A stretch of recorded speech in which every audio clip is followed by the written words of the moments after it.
Oi, gente, tudo bem? Estamos começando o programa Brasil Consciência desta semana, uma realização do SINDICT, o sindicato que representa os servidores públicos federais do INPE, do DCTA, do CEMADEM e da Agência Espacial Brasileira.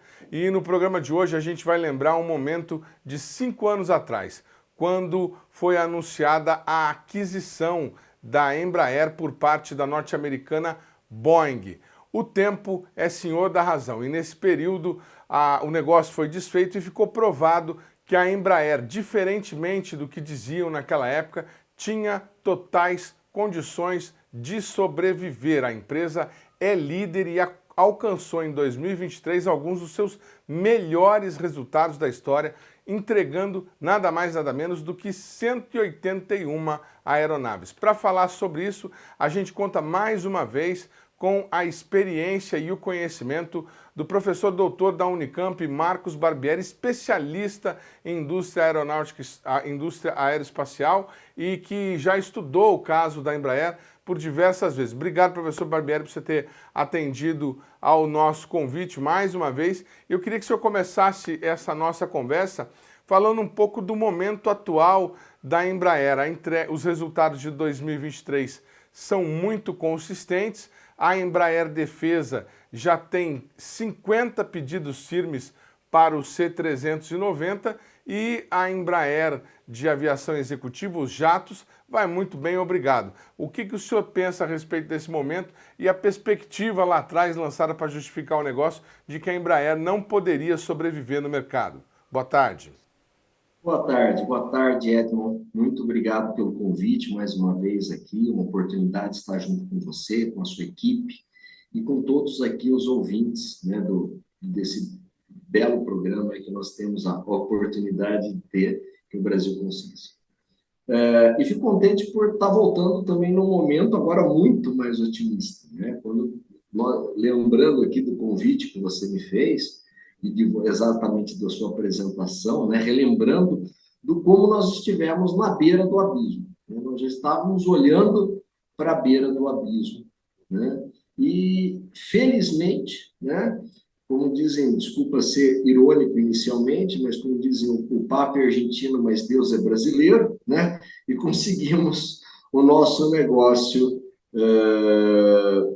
Embraer ser mantido, não a realização da aquisição da principal parte da Embraer pela empresa estadunidense Boeing. Então, foi muito importante isso, né? E eu gostaria de, talvez, nós relembrarmos um pouquinho, né? Começarmos alguns pontos a relembrar, reforçar e talvez tratar um pouco mais de perspectivas para esse caso, daí, de acordo com o que você for demandando ao longo da nossa conversa aqui. Relembrando um pouco o que era a operação. A operação era o que foi chamado de uma joint venture, erroneamente, era uma aquisição. A Boeing estadunidense iria adquirir a unidade de aviação comercial da Embraer, que representava mais de 55% do faturamento da empresa naquele momento, representava quase 90% dos lucros da Embraer naquele momento, e não só iria adquirir o negócio da atividade comercial em si, o business, né? Mas ia adquirir a estrutura produtiva, as principais unidades produtivas, a unidade Faria Lima, que é a unidade central da Embraer, outras unidades passariam para a Boeing, e os principais laboratórios e centros de desenvolvimento passariam para a Boeing. A Boeing teria 80% do capital desse novo negócio, a Embraer, ou o que restasse da Embraer, ia ter 20%. Mesmo assim, ainda assim questionando se ia ter ou não direito a voto. Mas não bastava isso. Além disso, a Boeing, e aí sim ia ser feita uma joint venture com o KC-390. Só que aí sim ia ser uma joint venture, onde a Embraer ficaria com 51% do negócio do KC-390. E a Boeing ficaria com 49%. Aí sim, ela ia, apesar de ela ser minoritária, ela era quase que igualitária. Mais que isso, estava-se em discussão que a unidade final de montagem do KC-390 seria nos Estados Unidos, inclusive, vinculando informações que seria em Delaware. Então, nós iríamos perder a aviação comercial e o nosso principal negócio, que está se mostrando altamente promissor na área militar, que é o avião KC-390. Nós deixaríamos de ter a Embraer, nós íamos ter o que restasse dela, ia ser alguma coisa na aviação executiva pequena e alguma coisa na área militar. E muito sem a estrutura de desenvolvimento, sem as principais estruturas fabris, nós íamos deixar de ter a nossa principal, não apenas empresa aeronáutica, mas a principal empresa de alta tecnologia que nós temos no Brasil. Uma geração de valor agregado altíssimo, empregos de alta qualificação, com todo o encadeamento da indústria aeronáutica estava em jogo por conta dessa operação. Como eu falei, tiveram vários que procuraram colocar areia nessa operação, eu fui um deles, né, que permanentemente, dentro das limitações que um professor de uma universidade pública pode fazer, isto é, usar suas palavras, as suas ideias, os seus trabalhos acadêmicos contrários a essa operação, mas, em boa parte, a própria crise da Boeing leva à derrocada dessa operação. É claro que foi uma tragédia, foram duas tragédias que ocorreram, com dois aviões Boeing 737 MAX, que eram as versões novas que estavam em operação, quando se constatou claramente que não só a aeronave, mas toda a estrutura da empresa Boeing apresentava problemas de certificação, de qualidade, os aviões precisaram, o projeto ser revisto, os aviões precisaram, no mundo inteiro, não puderam mais operar. Isso levou a uma grave crise dentro da Boeing e ela teve que cancelar essa operação. Não porque ela não quisesse, mas porque ela não tinha mais condições, vamos dizer assim, não só financeiras, mas porque ela estava sendo abastecida por dinheiro do contribuinte americano, não tinha como justificar, ainda que seria um excelente negócio para a Boeing, ela adquirir a Embraer.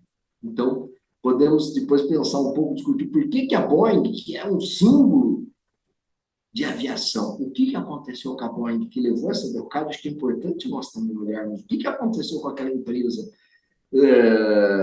que sempre foi um símbolo e até um orgulho americano da aviação, e hoje é uma empresa onde os memes que estão circulando aí são indizíveis aqui em público, porque as pessoas passam, muitas a terem até medo de operar nos aviões delas, né, de voar os aviões, e uma empresa que não fosse too big to fail, como os próprios americanos usam a expressão, provavelmente teria falido.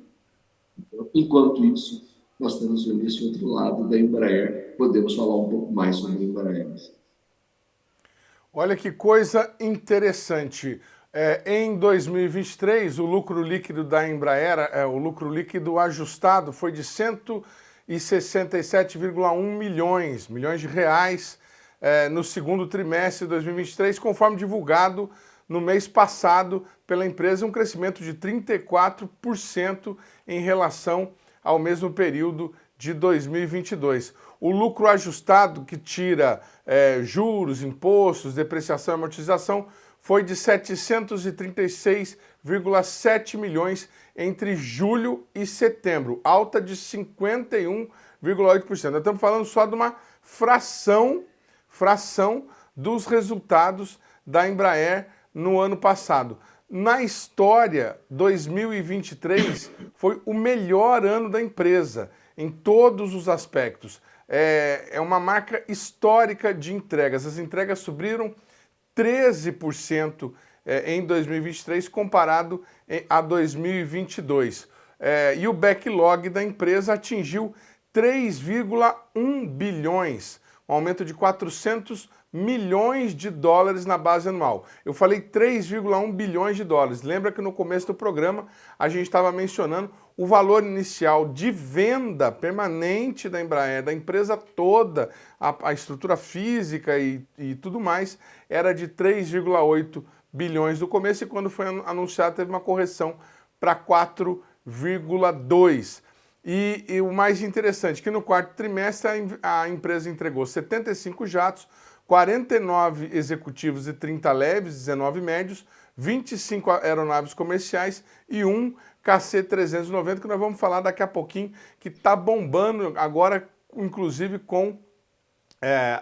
vencendo a concorrência para fornecer jatos lá na Ásia para o governo da Coreia do Sul, uma região onde a Embraer ainda não tinha assim, uma penetração muito grande. Pode-se dizer que esse é o melhor momento da companhia na história, professor?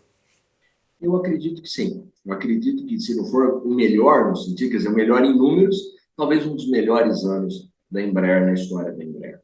E o que é interessante é que esses resultados, apesar de serem muito positivos, não são tão surpreendentes.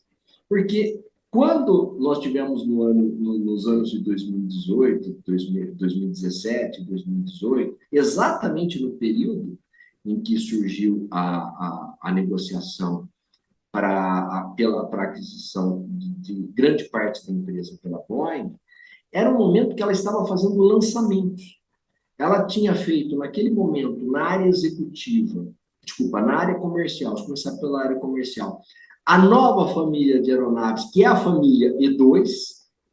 Então, ela tinha acabado de lançar praticamente as aeronaves E2. Tem dois pontos fundamentais. Nós temos algumas aeronaves que são maiores, então ela entra num porte um pouquinho maior, ela consegue um porte maior, mas principalmente são aeronaves que têm uma eficiência energética, vamos usar o conceito, são muito mais econômicas, utilizam o que há de mais avançado, particularmente a propulsão, os motores da Pratt Whitney, em tecnologia mais avançada, uma tecnologia que poucos aviões utilizam essa tecnologia. E a Embraer, que já tinha um avião muito bom, que era a família 1, a família 1 é uma família de 2004, quer dizer, para a aviação não é algo que ela queria ser, ela consegue fazer um upgrade com a família 2.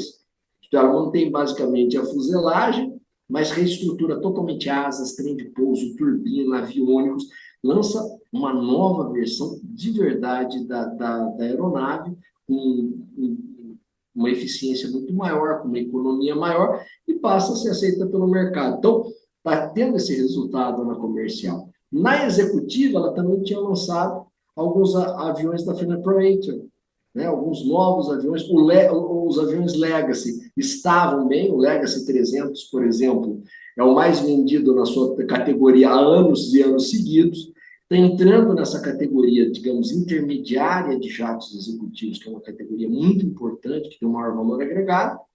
E, por fim, na área militar, que a Embraer lança uma aeronave que, do ponto de vista comercial, está se mostrando um grande sucesso comercial, que é o KC-390. Ela já tinha lançado aeronaves com sucesso comercial na área militar. O Tucaninho, nos anos 80, o Super Tucano, no início do século XX, e agora só que ela lança uma aeronave de uma outra categoria. É a maior aeronave já feita no hemisfério sul da Terra. Então, não é pouca coisa, o que é o KC-390, entrando no segmento que eu tenho como concorrente uma aeronave que dispensa apresentações, que é o C-130 Hércules da Lockheed Martin, que é uma aeronave emblemática, só que é uma aeronave cujo projeto inicial da década de 40, do final da década de 50 início da década de 60. Então, tanto que, como eu estou entrando com uma aeronave totalmente nova, mais eficiente, mais rápida, etc., uma relação custo-benefício, ela tem quase ido muito bem nas concorrências internacionais e tem uma perspectiva de avanço muito grande. Então, eu combino a aviação comercial com aeronaves novas, a aviação executiva, que já vinha caminhando bem também com aeronaves novas, e na área militar com o KC-390, eu vou combinando isso, eu tenho uma perspectiva que vence as árvores que foram plantadas estão dando os frutos agora, que é o caso desses resultados que você apresentou anteriormente. E a coisa mais engraçada, né? Naquela época, em fevereiro, há 5 anos atrás, a gente ainda não tinha conhecimento do relatório da aeronáutica que dizia que, na verdade, não era a Boeing que estava salvando a Embraer, mas a Embraer que iria salvar a Boeing. E o professor Marcos Barbieri falou na entrevista para a gente qual era o real objetivo da Boeing com a aquisição. Veja. O que fica claro com essa operação é que ela é uma operação que ela atende completamente aos interesses da Boeing. Para a Boeing, é um negócio que foi parte da Boeing, atende aos interesses da Boeing e é interessante para a Boeing, da maneira que está colocada. Ela adquire exatamente o que para ela é importante, que é entrar no mercado de aviação, digamos, regional, isto é, aviões a menos de 150 assentos, porque a principal concorrente dela, Airbus, entrou, então ela vai ter que entrar. E ela entra numa posição extremamente vantajosa, porque em vez de ela ter que adquirir uma empresa pequena, que ela não tem, ela não vai fazer parceria com os chineses.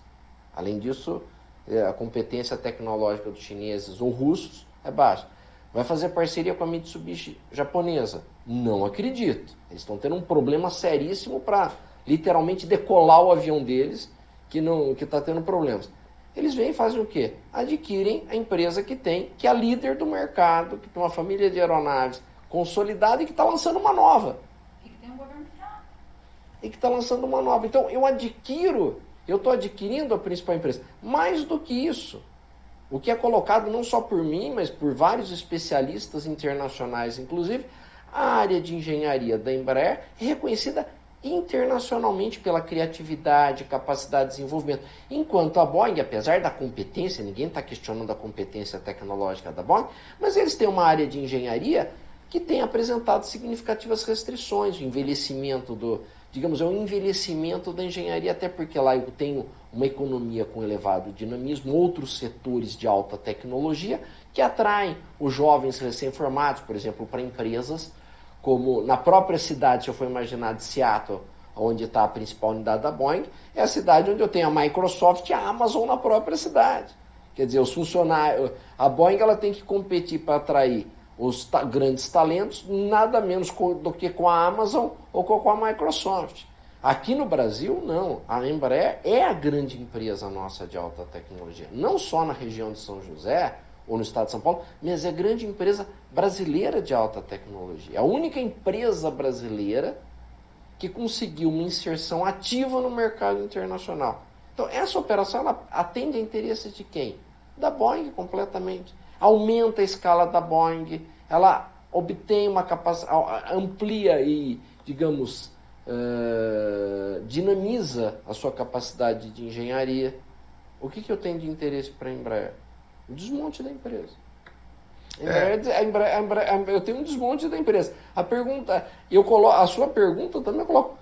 Em geral, quando eu tenho uma operação de aquisição, a direção de uma empresa, geralmente em operações internacionais de aquisição, quando há uma oferta de uma empresa pela outra, em geral, a empresa que ela é objeto da operação, independente de qualquer questão estratégica ou de que setor seja, geralmente é uma reação daquela empresa contrária à operação.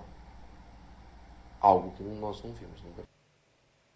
Pois é, então, ao que parece, né, pelo desenrolar dos acontecimentos, o professor estava mais do que certo. O que a Boeing queria, na verdade, não era produzir aviões no Brasil, apesar do entusiasmo de alguns. A Boeing queria, na verdade, era o conhecimento, a expertise dos nossos engenheiros para resolver lá os problemas de projeto que ela tinha. Isso se confirma ainda mais por essa, digamos, iniciativa da Boeing agora de cooptar os engenheiros da Embraer e da rede de fornecedores locais agora, professor? Exatamente, exatamente, bem lembrado. Esse é um ponto que foi colocado, eu coloquei esse ponto, não fui o único, no exterior tivemos alguns especialistas, inclusive americanos, né, que colocaram também esse ponto. O objetivo da Boeing era fundamentalmente a engenharia brasileira. Claro que ela teria bom negócio com a área comercial e com o KC-390, mas o objetivo central é esse. Por conta do quê? Eles, infelizmente, a Boeing vem enfrentando isso, um problema estrutural.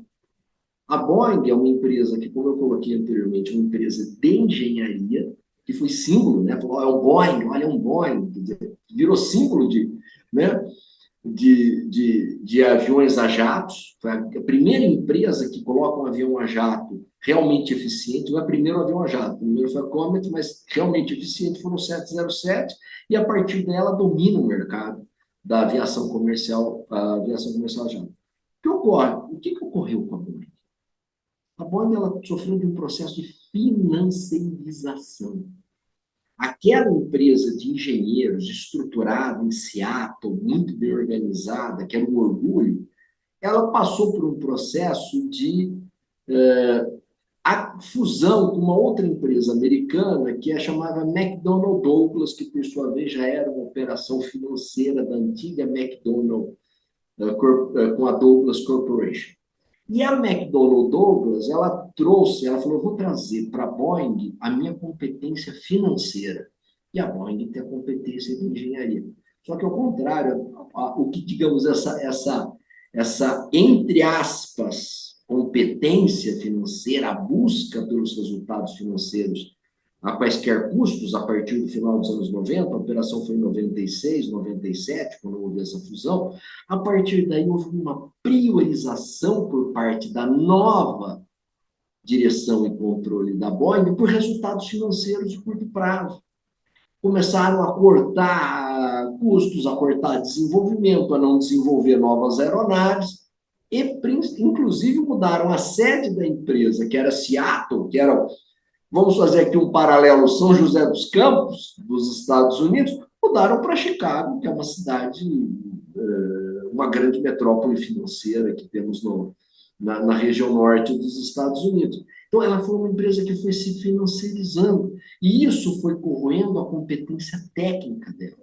Tanto que boa parte da engenharia ela terceirizava em outros locais, para outras empresas, para outros países, para a Índia, para eles ter a competência de uma empresa, naquele momento que estava em crise na competência de engenharia deles, eles têm uma competência da Embraer, uma empresa que tem 4.500 engenheiros, eu não estou falando, mas se eles pudessem levar 400, 500 melhores engenheiros para Seattle, isso seria um nível de competência, e deixar talvez mais 1.000, 1.500 engenheiros aqui trabalhando para eles lá. Então, para eles era muito importante. Eu vou apenas suposições, mas estava claro de que algo caminhava nesse sentido.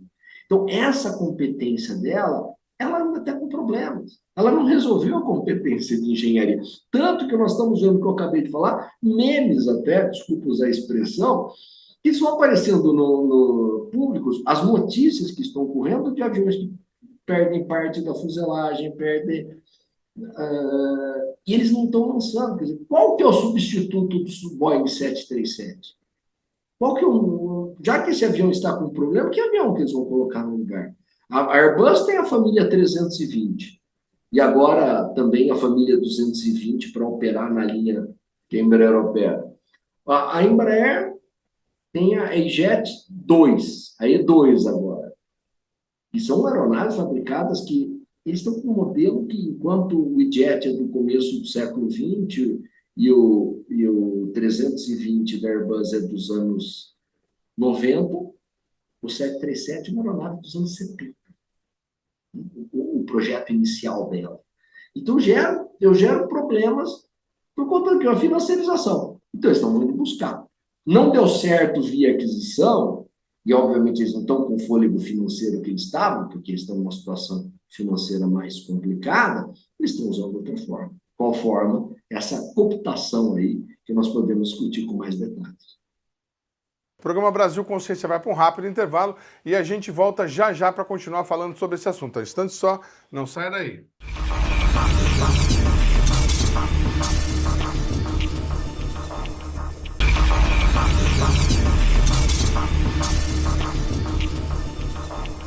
A Embraer, ela tá bombando. E é bonito de você ver a propaganda da Embraer, porque nós estamos falando de avião. Nós, aqui em São José, temos orgulho de ter a Embraer aqui no nosso município. E eu sempre cito que são poucos países no mundo que tem tecnologia e capacidade de colocar a lata para voar. E aqui em São José a gente coloca a lata para voar com a Embraer.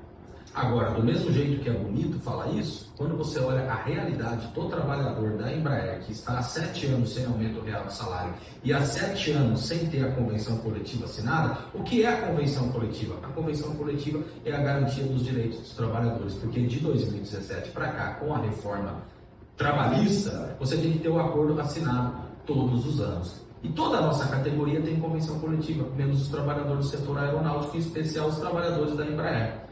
Então, nós achamos que empresa que não tem convenção coletiva, empresa que não respeita minimamente os direitos democráticos dos trabalhadores, não pode ter financiamento do BNDES. Porque financiamento do BNDES é você pegar dinheiro público. Então nós achamos que isso é um absurdo. Você tem que minimamente exigir da empresa que ela respeite os direitos dos trabalhadores para ela receber dinheiro público para estar financiando as suas aeronaves.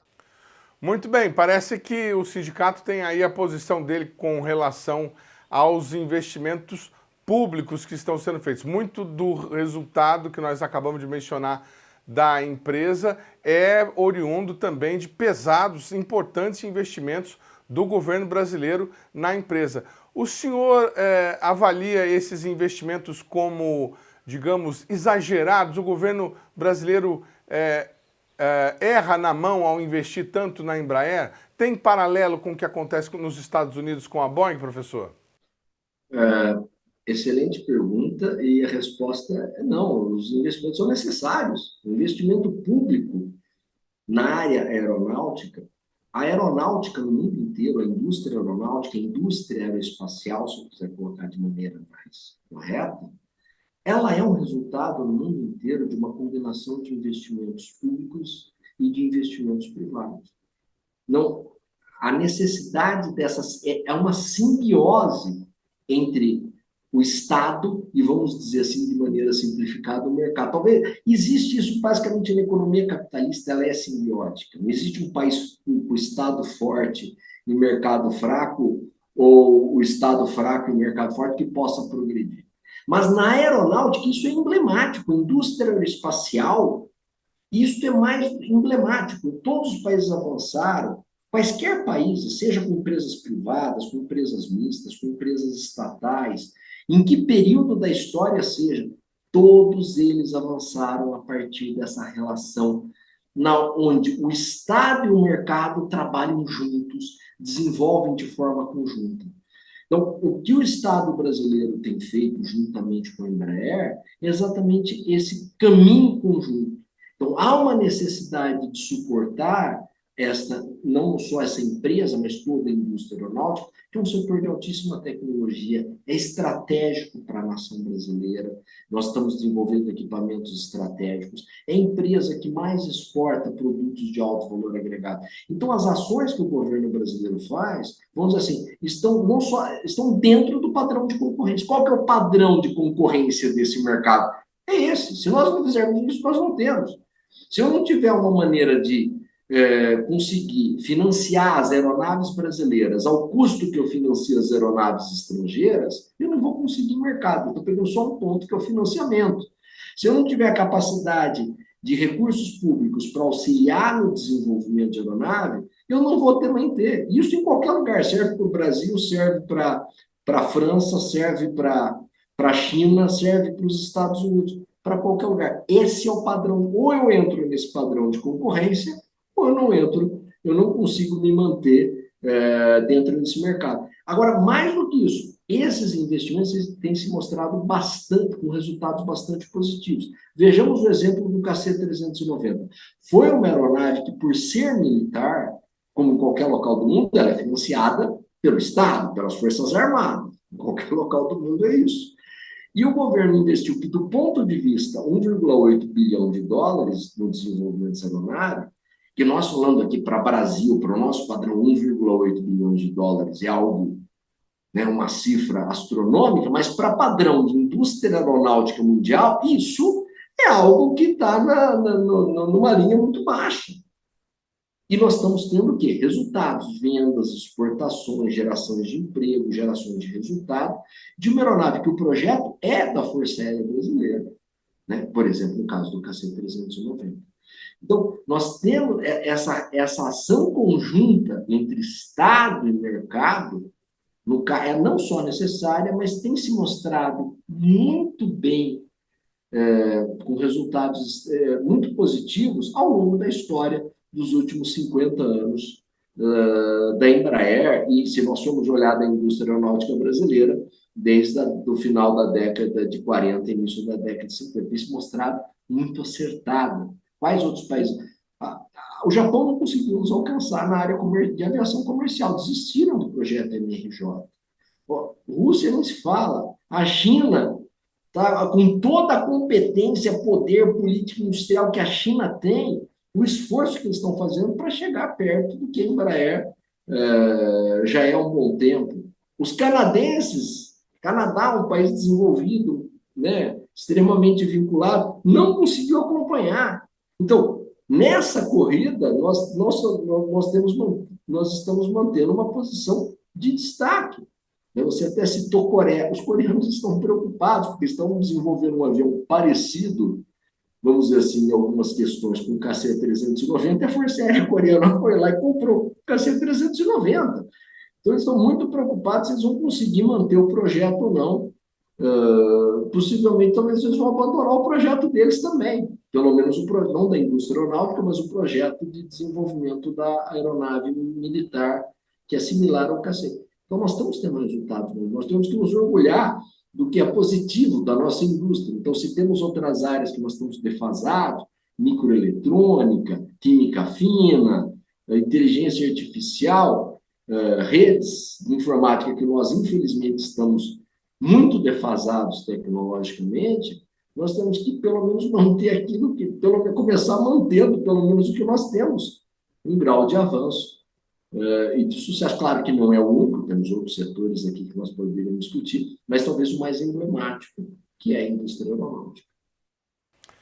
Muito bem. É uma prova também, acredito eu, que o raciocínio seja esse, do valor da engenharia brasileira de conseguir fazer um projeto dessa magnitude, avançando nesses mercados como o da Coreia, um país que hoje é um país desenvolvido, com tão pouco dinheiro para desenvolver o projeto. O programa Brasil Consciência vai para um rápido intervalo e a gente volta já já para continuar falando sobre esse assunto. Um instante só, não saia daí.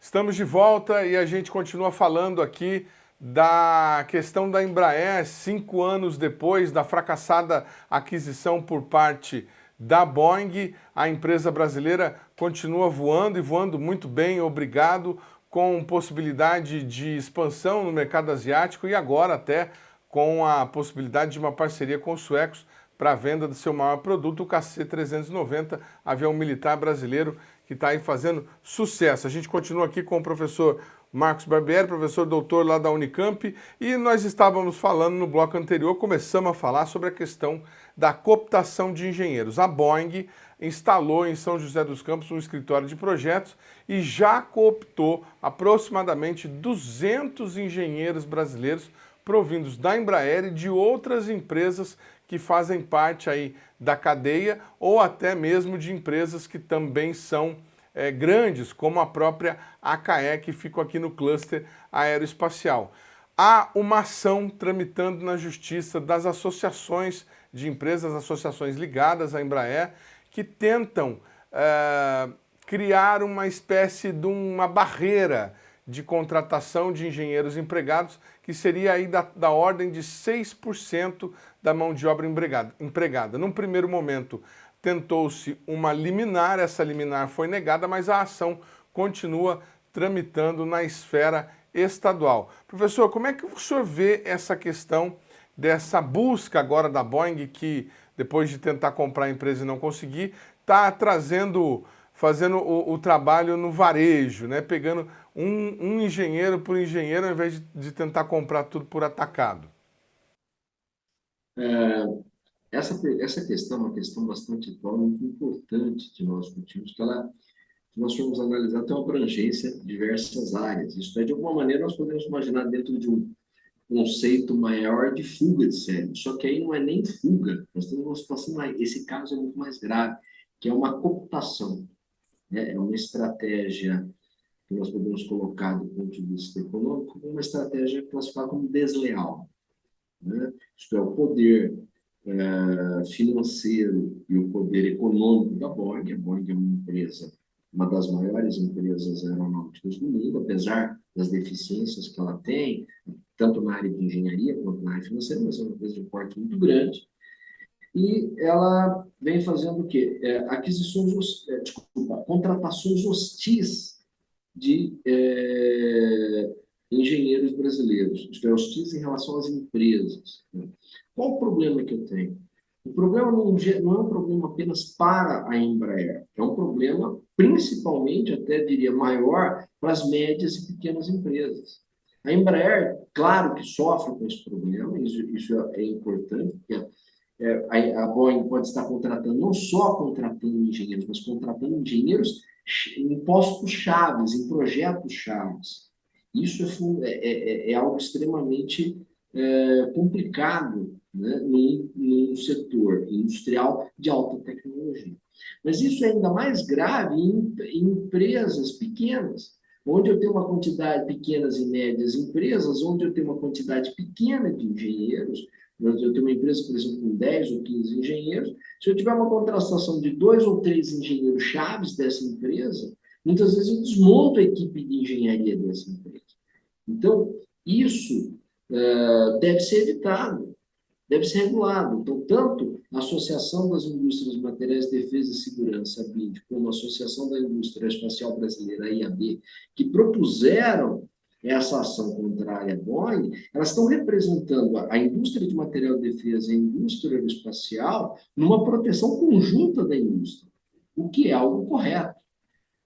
O que é importante é que esta ação seja também algo com política de Estado, para proteção das nossas empresas. Qual o setor brasileiro que nós temos empresas nacionais de alta tecnologia desenvolvendo tecnologia? O principal setor é o setor aeronáutico, e ele deve ser protegido, como os outros países fazem.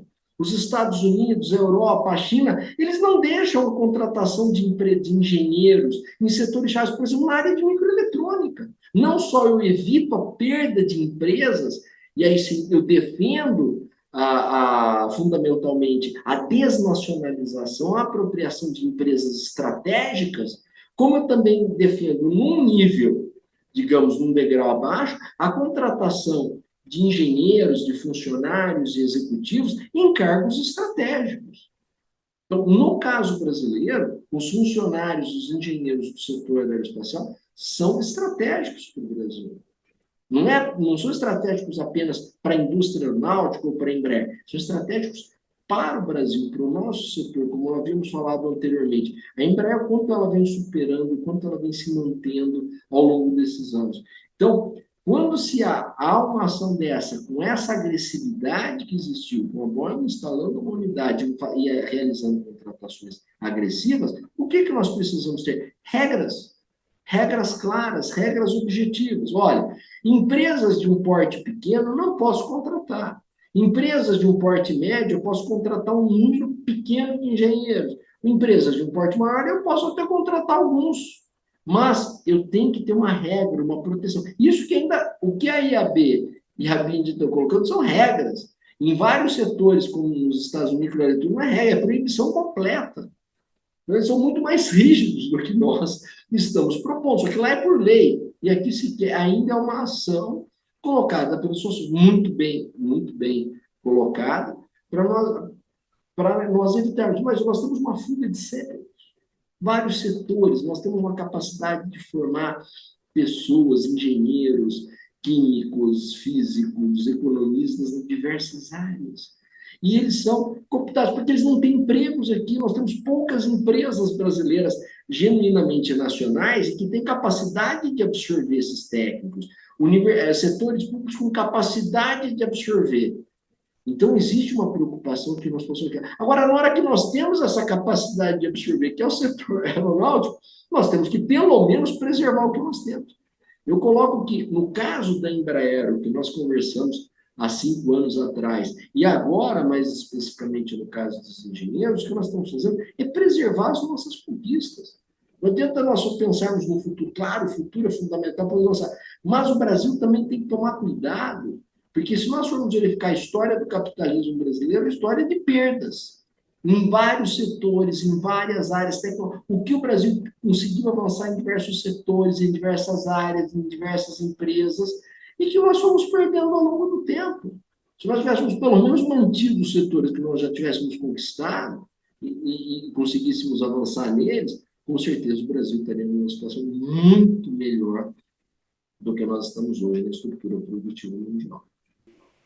É muito interessante isso que o senhor colocou, e eu queria até que o senhor ressaltasse, ou se for possível, explicar em pormenores. Quer dizer, nos Estados Unidos, na terra dos liberais de Chicago, a proibição total de uma empresa, por exemplo, de chegar lá, uma empresa europeia, e falar assim, eu quero contratar esse pessoal aí que faz os processadores do Pentium e trazer esse pessoal para produzir processador aqui na Europa. Há uma vedação legal para fazer esse tipo de coisa? Em algumas áreas, particularmente em relação à China, sim. Há uma vedação legal, foi colocada particularmente no governo anterior, onde você veta até por conta de empresas americanas, onde eu tenho, em algumas áreas específicas, essa vedação legal, de que eu não posso... Eu teria que pormenorizar aqui, é um detalhe relativamente amplo para nós entrarmos, mas eles têm uma proteção tanto a empresas quanto a funcionários. Vamos dar um exemplo de empresas. A Qualcomm, americana, que é uma das maiores empresas de design de microeletrônica do mundo, né? E uma das empresas de ponta. Ela teve uma tentativa de aquisição hostil por parte de uma empresa de Singapura, entre aspas, né? E o que houve? O governo americano, através de um dispositivo que eles têm dentro dos Estados Unidos, uma legislação, eles vetaram a aquisição dessa empresa. Então, e é uma empresa privada, não é uma empresa de armamento, mas é uma empresa estratégica, né? Outros casos que nós podemos verificar, países, Alemanha, França, protegendo suas empresas, e em alguns casos, quando se observa que a proteção, eu protejo a empresa e o ataque, vamos dizer assim, entre aspas, a cooptação não é pela empresa, mas é pela engenharia, você também vai criando legislações e mecanismos para impedir, ou pelo menos diminuir, a cooptação dessas pessoas que ocupam cargos estratégicos. Então, existe sim uma pessoa que trabalha numa empresa numa área de microeletrônica, numa área-chave, e ela passar a trabalhar para uma empresa concorrente, particularmente se for de outro país, no caso, o principal rival deles, que é a China, eu vou impedir isso. E a China também, a recíproca é verdadeira para a China. Essa é a regra do jogo, né? Os países buscam se proteger. Sempre foi assim, eles vão procurar proteger as suas empresas, proteger os seus funcionários, proteger o seu conhecimento. Nós temos aí patentes, cerceamento tecnológico em tantas áreas, para quê? Exatamente para evitar que os outros possam, né, como diz um economista coreano, professor de Cambridge, né, professor Han Jo-chang, né, o que eles fazem? É subir a escada e depois chutar a escada. O famoso livro dele, Chutando a Escada. Isto é, eu estou lá em cima, eu vou chutar a escada, eu vou impedir que eles possam me alcançar. Quer dizer, o que o Brasil tem que fazer é chutar a escada nossa na área aeronáutica também, evitar que outros possam nos cooptar, seja do ponto de vista de empresas estratégicas, não só a Embraer, mas muitas vezes empresas médias ou até de pequeno porte, mas que são consideradas estratégicas para o setor aeronáutico, espacial, defesa, e para funcionários em cargos-chave, em áreas-chave. Pelo menos estabelecer, pelo menos restrições, regras que eu limite minimamente essa computação agressiva que vem sendo feita. Mas aí eu vou perguntar uma coisa para o senhor, do ponto de vista individual, o engenheiro formado que recebe uma proposta para ganhar 3, 4 vezes mais, ele não tem o direito de aceitar? Será que ele ia receber 4, 3 vezes mais se ele trabalhasse fora dessas empresas? Será que esse valor dele é pela competência dele ou pelo fato de ele trabalhar e de ter adquirido essa competência dentro da empresa e da posição que ele ocupa? Nenhum problema, na minha opinião, se a Boeing for contratar alguns engenheiros recém-formados do ITA ou da Unicamp. Eu não vejo grandes problemas nisso. Não vamos impedir isso. Ou qualquer outra empresa, uma empresa Huawei da China, ou a Qualcomm americana, quiser vir contratar alguns engenheiros recém-formados da Unicamp, da USP ou do ITA. Acredito que até bem-vindos, né? Não há nenhum problema. Qual é o problema? O problema é quando esse engenheiro ou este funcionário, no cargo que ele ocupa, ele está numa posição que parte da competência que ele tem, ou grande parte da competência que ele tem, se deve a um conhecimento acumulado dentro da função que ele exerceu dentro daquela empresa. A bagagem que ele A acumulou, bagagem que ele conhecimento. acumulou. Né? Existe o conhecimento que nós chamamos que é o conhecimento intangível. E aquilo que você acumula pelas conversas, pelo fato de você ocupar, pelo seu conhecimento, pela sua amizade pessoal, que as pessoas vão acumulando. Né? Não por acaso a indústria aeroespacial brasileira é concentrada numa região como no mundo inteiro, na França, em Toulouse, nos Estados Unidos, em Seattle, são porque eu tenho aquele conhecimento intangível. Agora, quando isso passa de algumas contratações para algo mais, vamos dizer assim, onde eu tenho uma posição mais agressiva, essas contratações estratégicas que são feitas, aí eu acredito que nós teríamos que analisar o quanto daquele salário, que é oferecido para aquele engenheiro, para aquele funcionário, se deve à competência dele e o quanto disso se deve ao que ele acumulou dentro da empresa. Isso é algo que é impossível de se calcular, mas existe isso. Então, eu acredito que, ao mesmo tempo, neste sentido, eu devo levar. Aquele conhecimento não é só dele, aquele conhecimento é algo maior, é algo da empresa, é algo do país. Então, assim também como uma empresa. Poxa, eu também quero.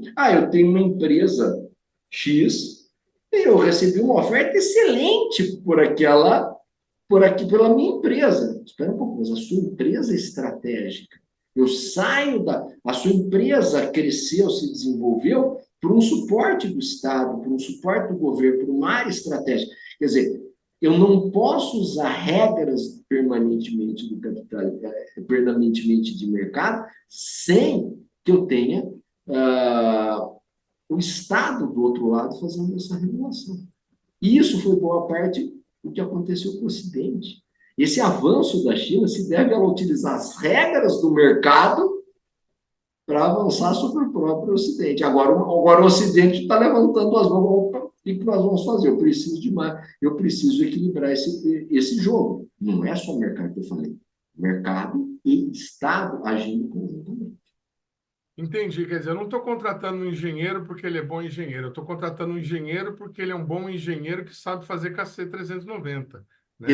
Vai trazer essa condição, sabe fazer Super Tucano, sabe fazer aviões que me Em interessam. geral, são bons engenheiros, mas exatamente, já tem um lado dele que ele tem a competência dele, com certeza, mas eu tenho um outro lado, que é uma competência que foi gerada pela posição que ele ocupa. Professor, eu queria que o senhor abordasse uma questão.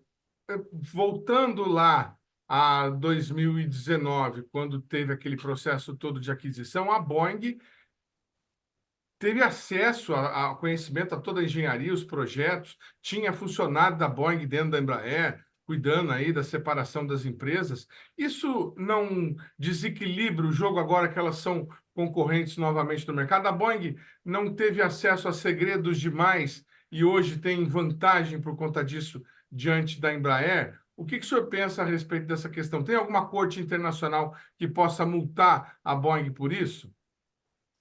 Olha, excelente pergunta. Nós tivemos uma vantagem muito grande, que foi o quê? Esse acordo ter malogrado. Nós teríamos perdido a nossa Embraer.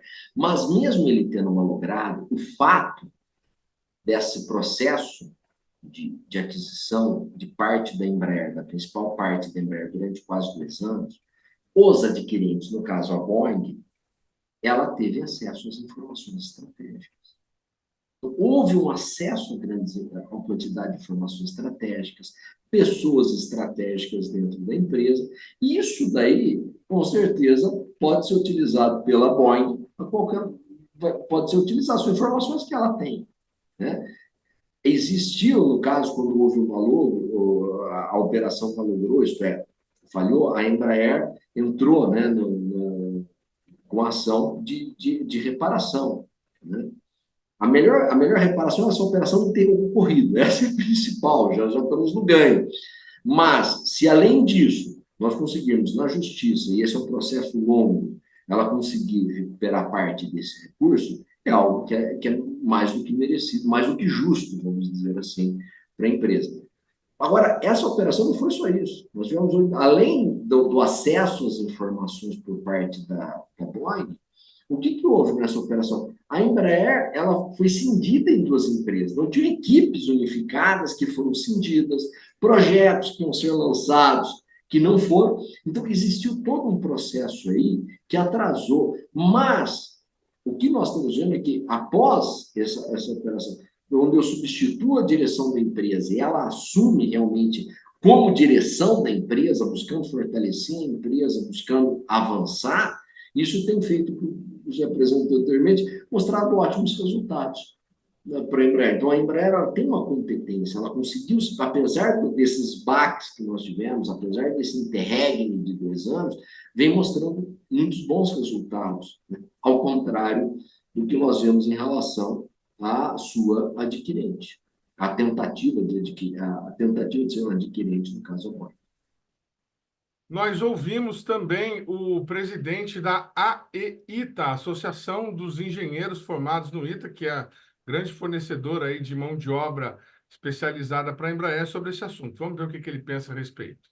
Eu diria que esse é um caso clássico aí de uma ponderação de direitos e garantias individuais e coletivos previstos na Constituição brasileira. O que eu estou querendo dizer com isso?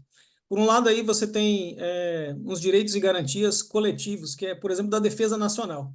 Nesse caso, está representado pela necessidade de manter manter uma indústria aeronáutica forte e uma indústria de defesa forte. Então, essa é uma coisa que quem ajuizou essa ação está pensando nisso. Por outro lado, você também tem o ponto de vista dos engenheiros, tá? Eles têm o direito à liberdade, e no que isso se materializa? O direito de poder escolher onde eles vão trabalhar, e inclusive viver. Se eles quiserem sair do país, esse direito de liberdade dá o direito deles saírem do país, tá? Então, gente, assim, essa é uma ponderação.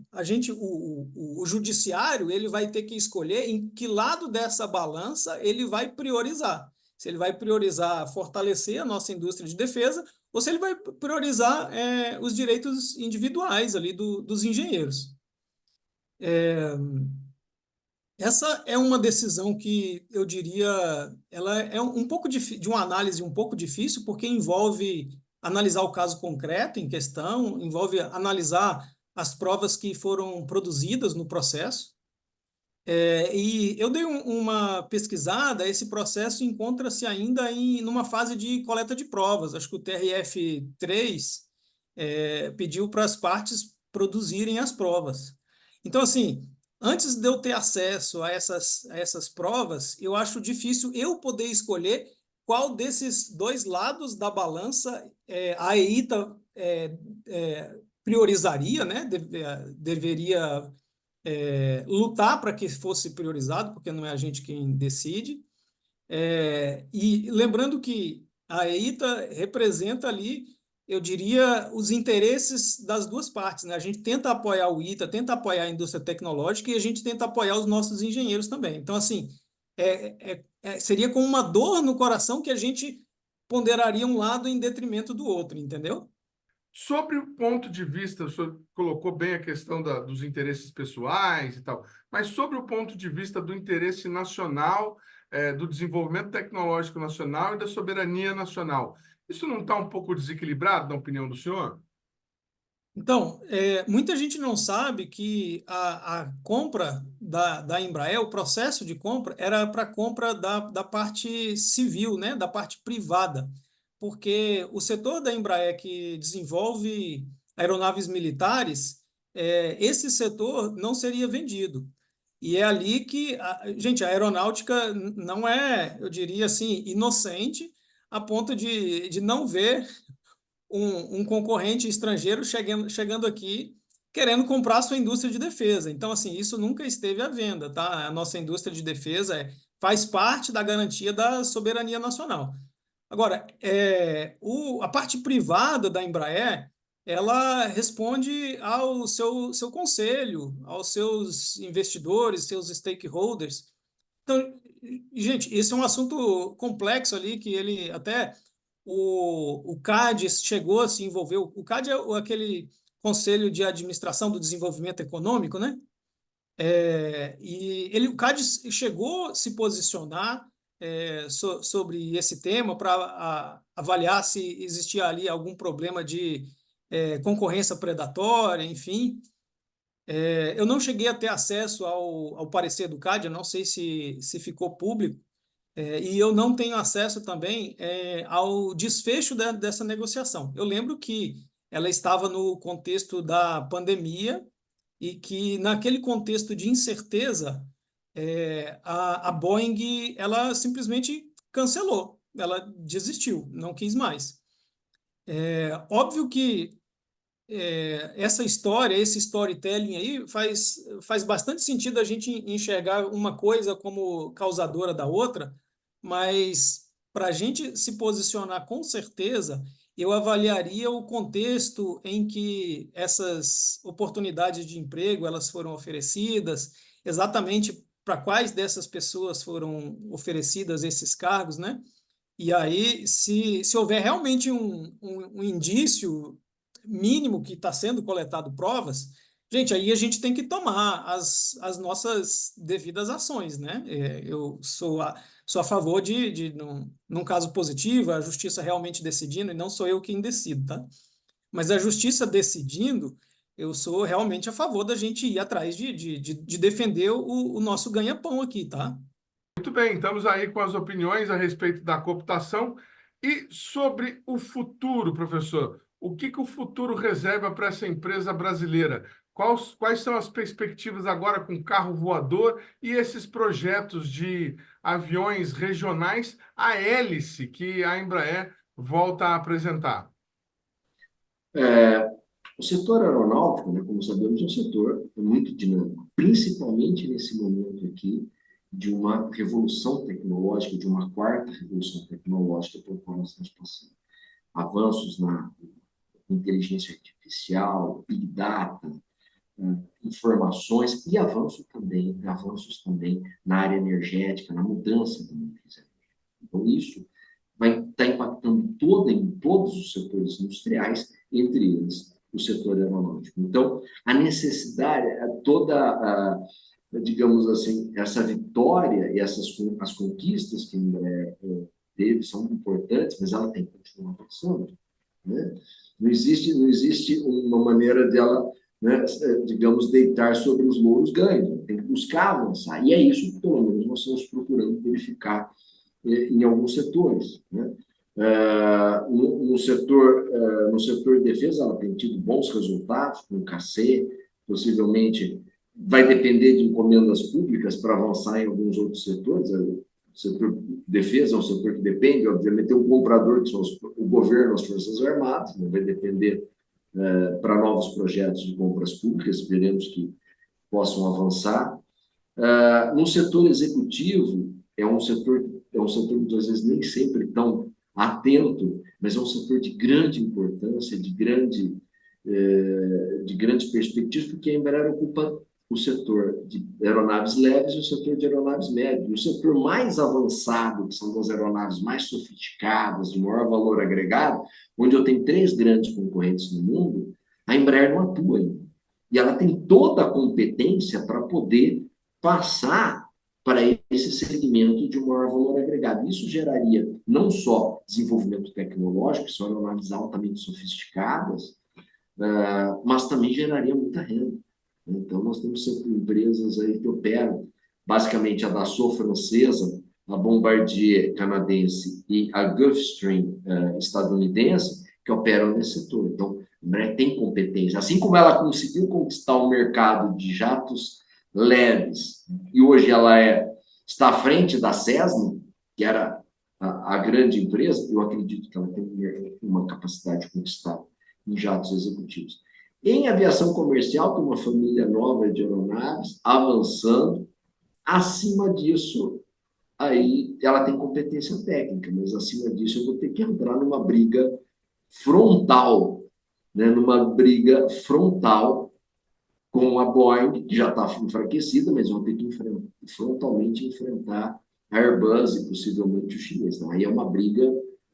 Ela tem competência técnica, não tenho dúvida disso, mas aí é uma briga que ela não pode entrar sozinha, é uma outra estratégia. Aí até que ponto o risco aí seria extremamente elevado se pensar nisso, mas competência ela tem. Por fim, os outros setores avançados, entre eles o dos, né, conhecido como carros voadores, onde ela está muito bem posicionada, né, não só por produzir e desenvolver um veículo, mas por desenvolver toda a rede. Né? Então, isso pode ser realmente um negócio, talvez até no futuro, dependendo de avançar, talvez até maior do que a própria aeronáutica tradicional. Tem um setor aí de licitações nas metrópoles do mundo para a implantação de sistemas de mobilidade aérea urbana baseados nesse tipo de aeronave.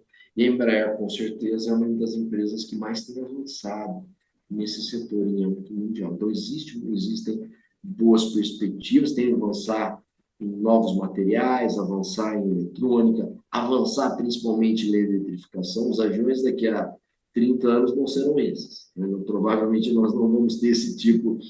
Eles são belos, esses aviões, mas nós vamos ter que ter outros modelos de aeronaves, talvez híbridas, outras formas de combustíveis, que estão sendo estudados. E uma empresa, para se manter, ela tem que estar, né, dentro do conhecimento, uma questão, como se fala, né, schumpeteriana, né, do Joseph Schumpeter, de acompanhar a inovação. Nós temos que acompanhar. Mais do que brigar pelo próprio mercado, é brigar pelo que vem, qual vai ser o novo padrão tecnológico. Muito bem, a gente agradece demais, mais uma vez, a presteza do professor doutor da Unicamp, Marcos Barbieri, especialista em mercado aeronáutico, que já estudou a Embraer e que já contribuiu tanto aqui no nosso programa sobre esse assunto, por essa nova participação. Obrigado, professor. Um abraço para vocês aí em Campinas, viu?